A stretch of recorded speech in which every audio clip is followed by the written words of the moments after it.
नमस्कार दोस्तों, स्वागत है आपके अपने YouTube चैनल QSR जीके में। यदि चैनल पर नहीं हो तो चैनल को सब्सक्राइब जरूर करना और बेल आइकन को ऑन करना ताकि जो भी मैं वीडियो अपलोड करूं उसका नोटिफिकेशन आपको तुरंत मिले। आज का हमारा टॉपिक है टॉप 50 क्वेश्चन, जो कि कई कम्पिटिटिव एग्जाम में इन क्वेश्चन को पूछा गया है और आगे आने वाले एग्जाम में पूछे जाने की संभावना है। इसलिए आपके एग्जाम की दृष्टि से सभी क्वेश्चन सिलेक्टेड हैं। तो बिना टाइम वेस्ट के हम वीडियो को स्टार्ट करते हैं। आपके सामने फर्स्ट क्वेश्चन है कि ताप बढ़ने पर गैस की सांद्रता पर क्या प्रभाव पड़ता है। तो हमारा राइट आंसर है कि बढ़ती है। जब ताप बढ़ता है तब गैस की सांद्रता बढ़ जाती है, जो कि कई कम्पिटिटिव एग्जाम में इस क्वेश्चन को पूछा गया है। नेक्स्ट क्वेश्चन है कि आंधी आने पर छप्पर का उड़ना किस सिद्धांत पर इनके आधारित है। तो हमारा राइट आंसर है कि बर्नौली के सिद्धांत पर। जब आंधी आती है तो छप्पर बर्नौली के सिद्धांत पर आधारित है, जो कि उड़ने लगती है। नेक्स्ट क्वेश्चन हमारा यंग प्रत्यास्थता गुणांक का एसआई मात्रक क्या है। तो न्यूटन मीटर, जो कि यंग प्रत्यास्थता गुणांक का एसआई मात्रक है, जो कि कई कम्पिटिटिव एग्जाम में इस क्वेश्चन को पूछा गया है। नेक्स्ट क्वेश्चन है कि यंग प्रत्यास्थता गुणांक का वीमा होता है, जो कि ये क्वेश्चन बहुत ही अच्छा क्वेश्चन है क्योंकि इस प्रकार के क्वेश्चन रेलवे ग्रुप डी के एग्जाम में पूछे जाते हैं। तो ML1 और टी का स्क्वायर 2, जो कि यंग प्रत्यास्थता गुणांक का वीमा है। नेक्स्ट क्वेश्चन हमारा झूला झूलते कोई व्यक्ति झूला पर खड़ा हो जाएगा तो इसका आवर्तकाल क्या हो जाता है। तब जब झूला झूल रहा है तो व्यक्ति जब झूले पर खड़ा हो जाता है तो इसका आवर्तकाल क्या है दोस्तों, घट जाएगा, क्योंकि यह भी क्वेश्चन कई कम्पिटिटिव एग्जाम में पूछा गया है। नेक्स्ट है कि यदि झूले पर एक व्यक्ति एक स्थान पर दो व्यक्ति बैठ जाए तब आवर्तकाल पर क्या प्रभाव पड़ जाएगा। यहाँ पर जब व्यक्ति खड़ा हो जाता है तब आवर्तकाल घट जाएगा, लेकिन एक व्यक्ति एक झूले पर झूल रहा है उसके स्थान पर एक व्यक्ति और झूला पर बैठ जाता है तब उसका आवर्तकाल दोस्तों अपरिवर्तित रहेगा। ये क्वेश्चन भी कई कम्पिटिटिव एग्जाम में पूछा गया है, जो कि आपके एग्जाम के दृष्टि से मोस्ट क्वेश्चन है। नेक्स्ट क्वेश्चन हमारा ध्वनि में यानी कि वायु में ध्वनि तरंगे होती है। तो दोस्तों वायु में ध्वनि तरंगे अनुदैर्घ्य होती है, जो कि कई कम्पिटिटिव एग्जाम में इस क्वेश्चन को पूछा गया है। नेक्स्ट है कि ध्वनि का वेग सबसे अधिक होता है। तो दोस्तों ठोस यानी कि इस्पात में ध्वनि का वेग सबसे अधिक होता है। सबसे कम की बात करती है दोस्तों तो गैस में सबसे कम होता है ध्वनि का वेग। नेक्स्ट क्वेश्चन हमारा पराश्रव्य तरंगों की आवृत्ति होती है। तो दोस्तों पराश्रव्य तरंगों की हम बात करते हैं तो 20,000 हर्ट्ज से अधिक पराश्रव्य तरंगों की आवृत्ति होती है, जो कि मनुष्य क्या है इस तरंगों को नहीं सुन सकता। चमगादड़ आदि इस तरंगों को क्या सुन सकते हैं। अवसर्य तरंगों की आवृत्ति होती है दोस्तों तो 20 हर्ट्ज से कम अवसर्य तरंगों की आवृत्ति होती है। नेक्स्ट क्वेश्चन हमारा स्पष्ट प्रतिध्वनि सुनने के लिए ध्वनि स्रोत के बीच न्यूनतम दूरी कितनी होनी चाहिए। तो 17 मीटर की दूरी होनी चाहिए, क्योंकि कई कम्पिटिटिव एग्जाम में इस क्वेश्चन को पूछा गया है। नेक्स्ट क्वेश्चन है कि ध्वनि के वेग का मान सबसे कम होता है। तो सबसे कम की बात करते हैं तो वेग यानी कि गैस, जो कि सबसे ध्वनि का वेग सबसे कम होता है। नेक्स्ट क्वेश्चन हमारा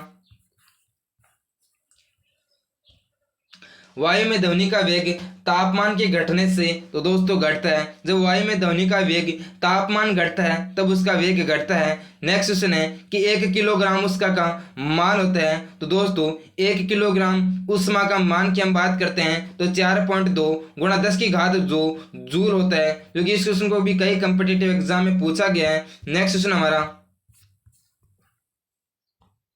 मानव शरीर का सामान्य तापमान कितना होता है। तो दोस्तों 37 डिग्री सेल्सियस पर होता है।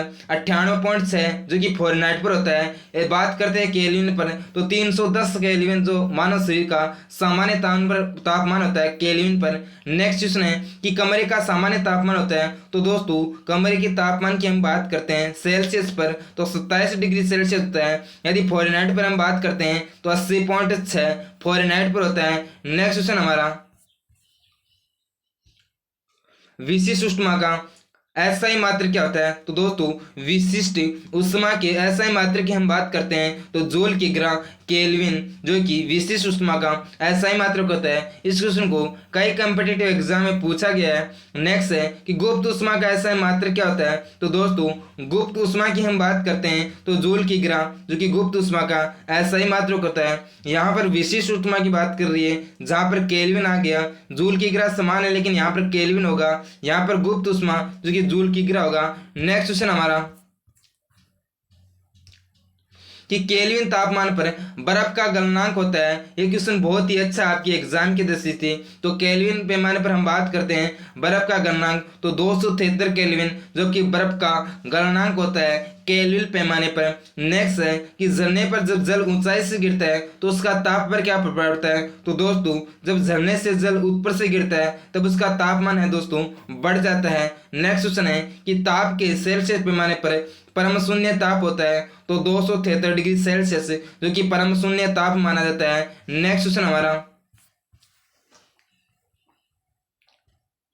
विद्युत केतली में पानी किस कारण गर्म होता है। तो स्वान के कारण क्या है दोस्तों, विद्युत केतली में पानी गर्म होता है, जो कि कई कॉम्पिटिटिव एग्जाम में इस क्वेश्चन को पूछा गया है। नेक्स्ट है कि बोलोमीटर एक यंत्र है जो कि मापता है। तो दोस्तों बोलोमीटर एक यंत्र है जो कि उसमें विकिरण को मापता है। इसको भी कई कॉम्पिटिटिव एग्जाम में पूछा गया है।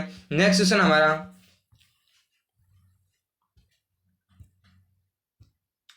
कि किसी ठोस पदार्थ के बिना द्रव्य में बदले सीधे वास्तव अवस्था में परिवर्तन होने को कहते हैं। तुम्हारा राइट आंसर दोस्तों ऊर्ध्वपातन। जब ठोस पदार्थ के बिना द्रव्य में ही सीधे वास्तव में अवस्था में परिवर्तन हो जाते हैं उसे हम ऊर्ध्वपातन कहते हैं। इस क्वेश्चन को भी कई कॉम्पिटिटिव एग्जाम में पूछा गया है। नेक्स्ट क्वेश्चन हमारा, जिस ताप पर कोई ठोस पदार्थ उष्मा पाकर द्रव्य में परिणत हो जाता है, यानी कि ठोस पदार्थ उष्मा पाकर द्रव्य में परिणत हो जाता है, तब वह कहलाता है गलनांक। इस क्वेश्चन को भी कई कॉम्पिटिटिव एग्जाम में पूछा गया है। नेक्स्ट है कि जिस ताप पर कोई द्रव्य उष्मा में पाकर वाष्प में बदल जाता है तो उसे हम क्वथनांक कहते हैं। इस क्वेश्चन को भी कई कॉम्पिटिटिव एग्जाम में पूछा गया है, क्योंकि यहाँ पर द्रव्य पाकर उष्मा पाकर वाष्प में बदल जाता है तो वह गलनांक यानी कि क्वथनांक कहलाता है। नेक्स्ट क्वेश्चन हमारा, द्रव्य से वाष्प में पदार्थ में अवस्था परिवर्तन को कहते हैं। तो दोस्तों वाष्पन कहा जाता है कि द्रव्य से वाष्प में पदार्थ के अवस्था में परिवर्तन को हम वाष्पन कहते हैं। नेक्स्ट क्वेश्चन है कि ठोस से द्रव्य पदार्थ की अवस्था में परिवर्तन को कहते हैं। तो हम दोस्तों ठोस पदार्थ से द्रव्य पदार्थ की अवस्था में परिवर्तन को हम गलन कहते हैं। नेक्स्ट क्वेश्चन हमारा, दाब बढ़ने से किसी द्रव्य का क्वथनांक पर क्या पड़ता है। तो दोस्तों दाब बढ़ने पर द्रव्य का क्वथनांक बढ़ेगा। जब दाब बढ़ने पर किसी द्रव्य के गलनांक के बारे में पूछा जाता है तो गलनांक घटता है लेकिन क्वथनांक हमेशा ही बढ़ेगा। नेक्स्ट क्वेश्चन है कि तेज वाली रात्रि में ओस नहीं बनती है क्योंकि। तो दोस्तों वाष्पीकरण है उसकी दर तेज हो जाती है, इसके कारण क्या है दोस्तों तेज वाली रात्रि में ओस नहीं बनती है। नेक्स्ट क्वेश्चन हमारा, ठोस कपूर को कपूर वाष्प में बदलने की क्रिया को क्या कहा जाता है। तो दोस्तों ऊर्ध्वपातन कहा जाता है। ठोस कपूर जब कपूर वाष्प बनने की जो क्रिया होती है उसे हम ऊर्ध्वपातन क्रिया कहते हैं। नेक्स्ट है कि बर्फ के गलन की गुप्त उष्मा क्या होती है। तो दोस्तों बर्फ के गलन की गुप्त उष्मा की बात करते हैं तो 80 ClG जो कि बर्फ के गलन की गुप्त उष्मा होती है। नेक्स्ट क्वेश्चन हमारा,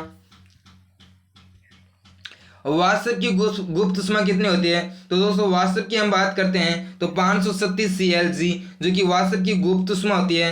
नेक्स्ट है कि रेफ्रिजरेटर में थर्मोस्टेट का कार्य क्या होता है। तो दोस्तों रेफ्रिजरेटर में जो थर्मोस्टेट होता है उसकी कार्य की हम बात करते हैं तो एक समान तापमान बनाए रखने का कार्य करता है। नेक्स्ट क्वेश्चन हमारा, प्रकाश तरंग किस प्रकार की तरंग होती है। तो दोस्तों प्रकाश की हम बात करते हैं तो अनुप्रस्थ तरंग होती है, जो कि ध्वनि होती है वो अनुदैर्घ्य होती है, जो कि प्रकाश अनुप्रस्थ होती है।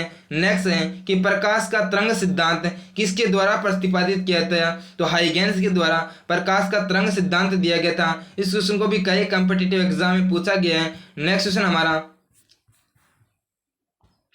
प्रकाश एक प्रकार की विद्युत चुंबकीय तरंग है। यह सर्वप्रथम किसने कहा था। तो मैक्सवेल ने सर्वप्रथम कहा था कि प्रकाश एक प्रकार की विद्युत चुंबकीय तरंग है, क्योंकि दोस्तों यदि आप टॉप 160 और टॉप 60 क्वेश्चन जो कि 2 पार्टों में इनकी टॉपिक बनाया गया है प्रकाश वाला, यदि देखना चाहते हैं तो आप हमारी प्लेलिस्ट को चेक कर सकते हैं, जो कि कई कॉम्पिटिटिव एग्जाम में पूछे गए क्वेश्चन भी हैं और आने वाले कॉम्पिटिटिव एग्जाम में पूछे जाने की संभावना भी है इन क्वेश्चनों की। नेक्स्ट क्वेश्चन है कि किसने सर्वप्रथम यह दिखलाया कि प्रकाश तरंगों का विवर्तन होता है। बहुत ही अच्छा क्वेश्चन आपकी कॉम्पिटिटिव एग्जाम की दृष्टि से। तो ग्रेमाल्डी ने सर्वप्रथम कहा था कि प्रकाश तरंगों का विवर्तन होता है। नेक्स्ट क्वेश्चन हमारा, प्रकाश से विद्युत प्रभाव प्रतिपादन किसने किया था? तो प्रकाश के विद्युत प्रभाव की हम बात करते हैं तो आइंस्टीन ने प्रकाश के विद्युत प्रभाव को प्रतिपादित किया था। नेक्स्ट क्वेश्चन है कि प्रकाश के वेग को सर्वप्रथम किसने ज्ञात किया था? तो दोस्तों प्रकाश के वेग को सर्वप्रथम रोमन ने ज्ञात किया था। नेक्स्ट क्वेश्चन हमारा,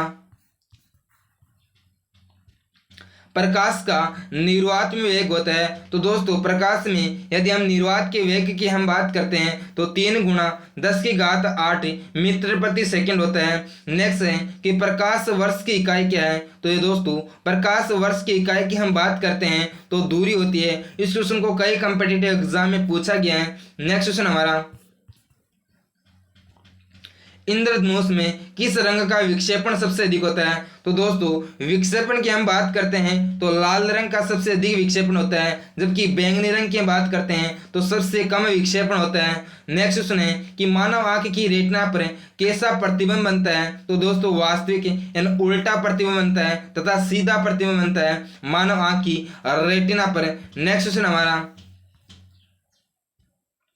प्रकाश के वर्णक्रम में किसका तरंगदैर्घ्य न्यूनतम होता है? तो यदि दोस्तों तरंगदैर्घ्य की हम बात करते हैं तो सबसे जो कम तरंगदैर्घ्य होता है वह बैंगनी रंग का होता है। यदि सबसे अधिक की हम बात करते हैं तो लाल रंग का तरंगदैर्घ्य सबसे अधिक होता है। नेक्स्ट क्वेश्चन है कि प्रकाश रंग कौन से हैं? तो दोस्तों लाल और हरा और नीला जो कि प्राथमिक रंग होते हैं। नेक्स्ट क्वेश्चन है कि प्रकाश के वर्णक्रम में किसका तरंगदैर्घ्य सबसे अधिक होता है? तो दोस्तों प्रकाश के वर्णक्रम में हम बात करते हैं तो सबसे जो अधिक तरंगदैर्घ्य होता है वो होता है लाल रंग का। नेक्स्ट क्वेश्चन हमारा,